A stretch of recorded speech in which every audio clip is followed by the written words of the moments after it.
யாரெல்லாம் மழையில அந்த கல்லு கரைஞ்சிரும்ன்றாங்களோ அவங்களுக்கு இதுதான் எடுத்துக்காட்டு. பாருங்க நல்லா.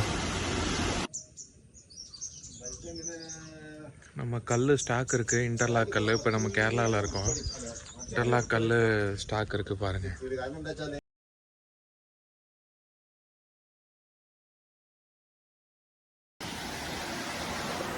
யாரெல்லாம் மழையில் இந்த கல் நனைஞ்சா ஒன்று ஏதாவது பிரச்சனை வரும் அப்படிலாம் சொல்கிறாங்களோ அவங்களுக்கு இதான் எடுத்துக்காட்டு. பாருங்கள், இந்த சூறாவளி காற்று மழையிலையும் அப்படியே இருக்கு.